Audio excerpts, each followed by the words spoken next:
Na aula de história de hoje sobre a Era Vargas, a gente vai discutir o Estado Novo, como foi esse governo de Vargas. Então, nesse período, ele cria o Plano COI, as eleições para presidente da República estava marcada para o início de 1938, mas Vargas não estava disposto a deixar o poder, ele não queria deixar de ser presidente, não queria perder seu posto.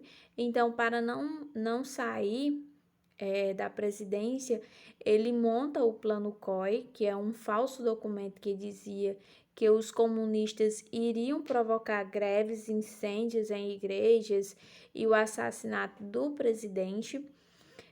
E com esse documento em mãos, em 10 de novembro de 1937, Vargas dá um golpe e implanta uma ditadura no Brasil, que no caso é o Estado Novo. Então ele monta todo esse plano para não sair da presidência. E a repressão nesse período ela aumenta. Vargas fecha o Congresso Nacional, ele impôs ao país a Constituição de 1937, que permite ao presidente governar por decretos. As leis presidenciais elas foram suspensas, as greves elas foram proibidas e os sindicatos eles passaram a ser ainda mais controlados. Então Vargas ele passa a dominar o país com mão de ferro, né, com muito autoridade. No caso, ele é quem tem o poder de mandar e desmandar. Ele suspende, né, as eleições e permanece no poder. Ele proíbe greves, proíbe a reunião dos sindicatos. Então, nesse período, né, passa a ser um período ditatorial. E para conter e para ter total controle do país, Vargas ele decretou a extinção de todos os partidos políticos. Então, quem detém o poder político agora é somente ele. E em 1938, o Palácio Guanabara ele é atacado por integralistas que estavam inconformados com essa decisão de Vargas, e Vargas ele aproveita esse episódio e manda prender os seus adversários. Foi uma ótima oportunidade, né, que ele teve justamente para se livrar dos seus opositores. E nesse período, Vargas ele se manteve no poder por meio da violência e por meio de políticas públicas nas áreas do trabalho, da educação e da saúde, e uma cuidadosa propaganda para exercer a sua dominação. Então, além, né, dele dominar o país com violência, ele também criou algumas políticas, né, para encantar as pessoas, e também ele trabalhou muito na questão da propaganda, para mostrar o lado bom dele, as coisas boas que ele fazia, para que assim ele pudesse permanecer mais tempo no poder. Então, o trabalhismo ele foi uma característica fundamental da política de Vargas, que consistia em conceder benefícios aos trabalhadores e, ao mesmo tempo, fazer propaganda do que foi concedido para esses trabalhadores, com a divulgação com a intenção de divulgá-los e de despertar no trabalhador um sentimento de gratidão e retribuição. Então, Vargas, ele acabava, né, liberando alguns benefícios para esses trabalhadores, e trabalhava muito em cima disso, né, com muita propaganda para que esses trabalhadores se sentissem gratificados por ele ter decretado, né, tais benefícios. Então, durante o Estado Novo, a partir de 1942, Vargas ele divulgou amplamente os direitos trabalhistas, usando os jornais, o rádio e as comunicações civis. Então, um exemplo disso foi o anúncio da consolidação das leis do trabalho, que é a CLT, na festa do 1º de maio de 1943, que é até hoje, né, comemorado o 1º de maio, que é o Dia do Trabalhador.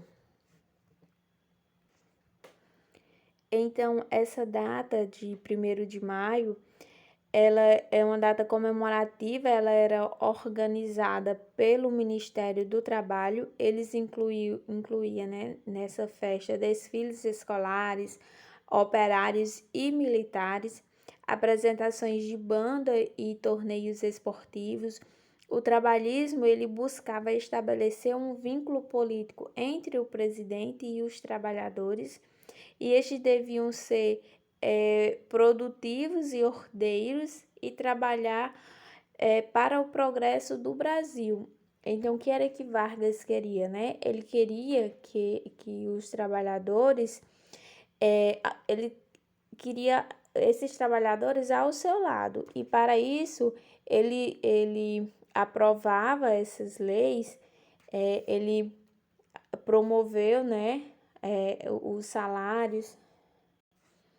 Ele aprovou o salário mínimo, as férias, limitação de horas de trabalho, principalmente para mulheres e crianças. Teve a segurança do trabalho, a carteira de trabalho que passou a ser assinada na Justiça do Trabalho.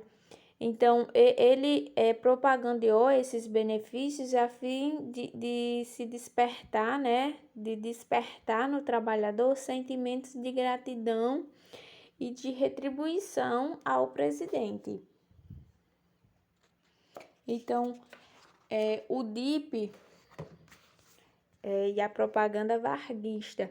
Em 1939, Vargas ele criou o DIP, que era o Departamento de Imprensa e Propaganda, que era o órgão encarregado de fazer a propaganda e a censura, e subordinando, né, diretamente ao presidente da República. Esse órgão ele era subordinado ao presidente, então ele só poderia publicar algo que o presidente autorizasse.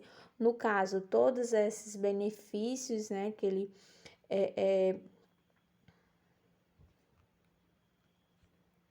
ele proporcionou para os trabalhadores, o DIP ele poderia publicar. Já alguma manifestação, algo que viesse prejudicar a imagem de Vargas, o DIP ele não poderia publicar e teria que censurar qualquer jornal que tivesse a intenção de publicar. O DIP ele buscava identificar Vargas ao povo e ao Brasil, produzia propaganda de rádio, documentários, cinematográfico, cartazes, folhetos e cartilhas que mostravam o presidente cumprimentando criancinhas, dando esmolas, ou exaltando o trabalho e o patriotismo. Então, o DIP também exercia a severa censura sobre jornais, revistas, rádio, cinema e demais manifestações culturais que fossem contra o governo ou criticasse o governo de Vargas. Então, o controle sobre os meios de comunicação era tão grande que a partir de 1940 o DIP ele negou o registro a 420 jornais e 348 revistas. Então, se essas revistas e esses jornais não publicassem algo que fosse a favor do governo Vargas, então ele tinha que ser fechado. Então, por meio do rádio, o presidente ele fazia sua voz chegar na casa de cada trabalhador que com sua família esperava a Hora do Brasil para ouvi-lo, que era um programa que Vargas tinha para divulgar os seus feitos, as suas ideias e o patriotismo, né, para esses trabalhadores. Então, durante o governo Vargas, a indústria ela assumiu a liderança, por um lado, devido à Segunda Guerra Mundial, e então o Brasil ela assume, né, um pouco essa liderança nesse período da Segunda Guerra Mundial, que com os seus parceiros comerciais em guerra, o Brasil ele teve de fabricar o que antes ele importava desses países que agora estavam em guerra.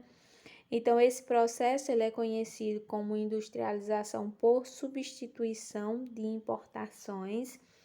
E, por outro lado, o crescimento industrial desse período deve-se às decisões de Vargas de fazer empréstimos à indústria a juros reduzidos. Então, Vargas emprestava, né, dinheiro para essas indústrias para que elas pudessem produzir, e também diminuiu impostos sobre os bens de equipamentos industriais, aboliu também impostos interestaduais, facilitando a circulação de matérias-primas para essas indústrias, e fixar o salário mínimo em 1940, que foi um fato que amenizou os conflitos entre empresários e trabalhadores, porque como a gente viu no capítulo anterior, havia muito conflito entre o empresariado, né, entre o dono da empresa e os trabalhadores em relação à jornada de trabalho, que era muito extensa devido a não ter férias,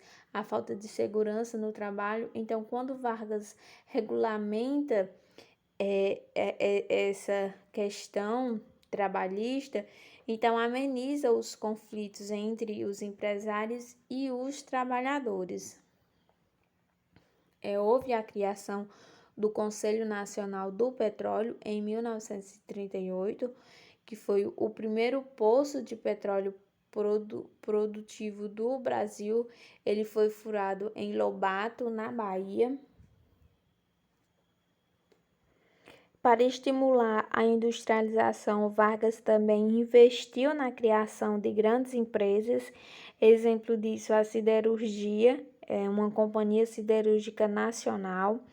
Teve também a extração de minérios, que era a Companhia Vale do Rio Doce, em 1942, em Minas Gerais, e a geração de energia, Companhia Hidrelétrica de São Francisco, em 1945. Então, o governo também defendeu a agricultura para manter o preço do café. Ele mandou queimar ou lançar ao mar 30 milhões de sacas entre 1931 e 1939, e com isso ele criou um imposto por pés de café a fim de inibir novos plantios.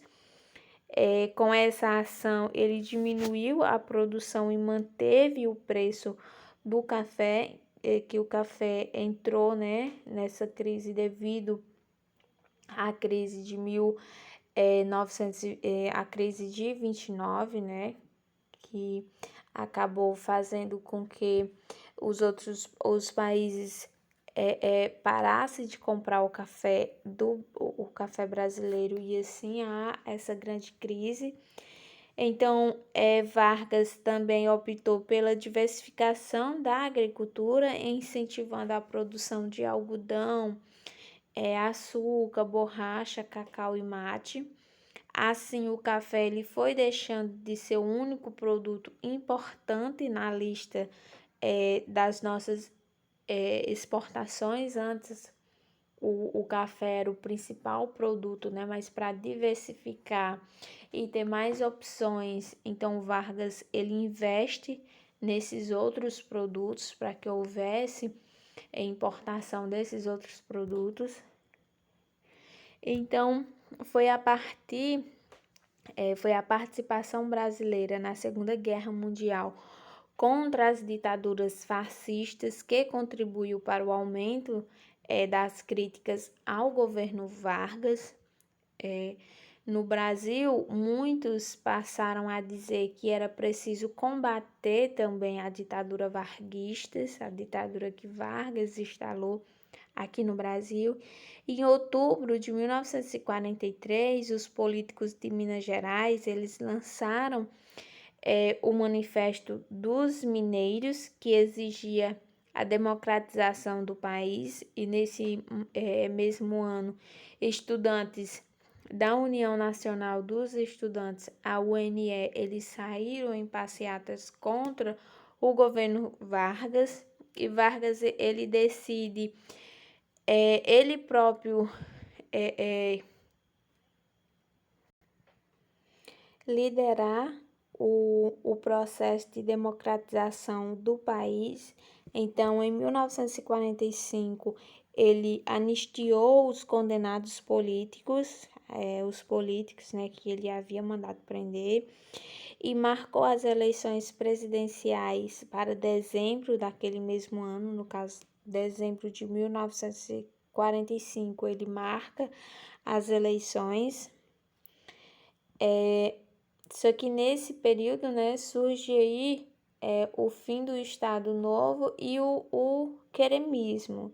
Então, Getúlio Vargas, ele tinha um jogo duplo. Em público, ele apoiava o candidato do general Eurico Gaspar Dutra, só que às escondidas ele incentivava esse queremismo, que era um movimento popular que, aos gritos de queremos Getúlio, a população pedia para que ele continuasse no poder. Então, a oposição, que estava assustada, né, com todo esse movimento popular, com essa popularidade do ditador Getúlio Vargas, então uniram forças para derrotá-lo, para tirá-lo do poder, e em 29 de outubro de 1945, no caso antes da data prevista para as eleições, tropas lideradas pelo general Goes Monteiro, eles acabaram forçando Vargas